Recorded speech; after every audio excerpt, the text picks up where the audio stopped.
Give people some context for those that aren't the Guns N' Roses super fans or have read the liner notes of Appetite for Destruction.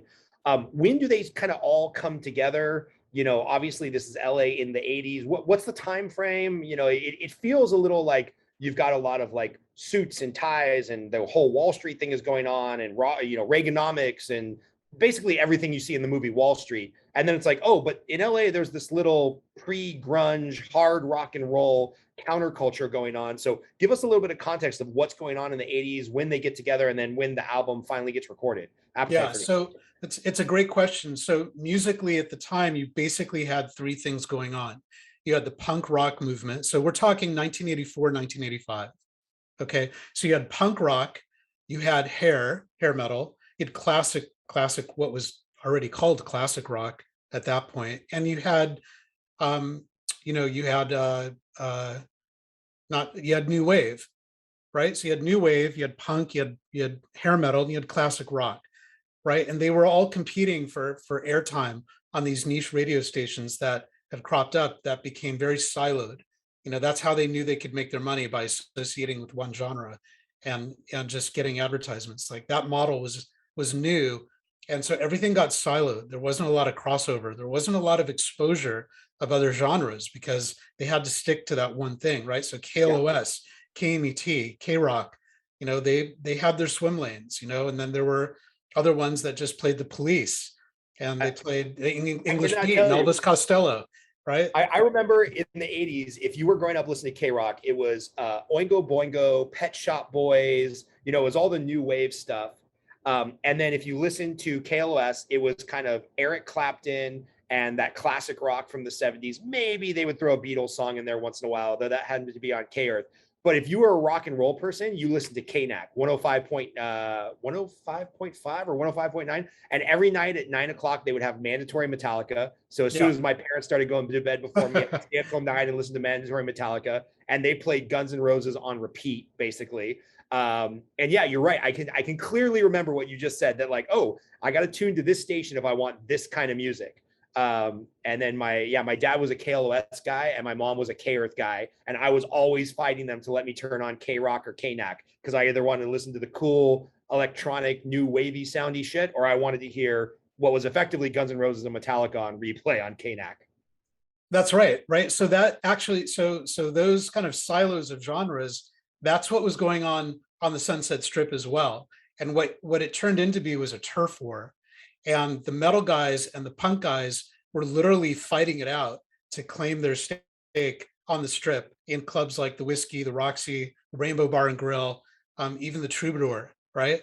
And the hair metal guys kind of won that turf war, and they pushed the punk guys basically downtown LA. And that's where the punk scene unfolded, was downtown. And what's funny is that the throughway from the Sunset Strip to downtown was Melrose. And if you know LA, you know that Melrose still to this day has that punk aesthetic everywhere in every shop. But that was really the turf that they claimed, right? That was just past the Sunset Strip. And then new wave, they were probably in Orange County and the Valley. Right. Right. They retired to Seattle and then became Pasadena. They had to reinvent themselves. But what's crazy is, like, if you think about the timing of this, if you go 8 miles further south into Compton, Crenshaw, Long Beach, you also have the origins That's right. of gangster rap and NWA. And it's like, why is it? I know LA's always been an entertainment place, but how do you get the epicenter within a 20 square mile area of like, this is the new sound of rap, this is the new sound of rock, this is new wave electronic, this is the punk songs. It's like, it's crazy that all this shit, it makes me so mad that I wasn't born 10 years earlier and just like trolling Los Angeles, listening to music. You could have seen Van Halen in a garage band in 77, and then seen Guns N' Roses in one of their first shows in 84. And then I don't know if I would have felt safe going down to Compton, but you could have seen Dr. Dre or NWA or something playing like 89. I mean, why did all the music come out of LA in that decade? Well, LA had kind of claimed, the center of gravity for music during that time, and they claimed it from New York, and a lot of the things that were going on in San Francisco at the time with Bill Graham, that helped also to draw people away from the East Coast, and people wanted the California life too. But out of the counterculture movement that happened on the Sunset Strip in the 60s, you had bands like the Byrds and the Doors, and then Led Zeppelin and others, and people were discovering, and all the folk rock musicians before them, Joni Mitchell, Geffen really built an empire out there, because that's where everything was happening. The electrification of rock and roll happened in LA. People got out of Laurel Canyon and came to the Strip. This was part of the reason why these clubs were revitalized after the old Hollywood regime left these clubs. It was the electrification of rock and roll. And so, in the 70s, a lot of the labels came out and put their flagpole down in LA. So LA was the center of gravity at that point in time for not just rock and roll, but many genres. Because this is before my time, but from what I've read, if you go back to the late 60s, early 70s, that whole Laurel Canyon area, Hollywood Hills, you've got like the Mamas and the Papas and the Byrds, and basically that, what I think what they call like yacht rock now, like That's right.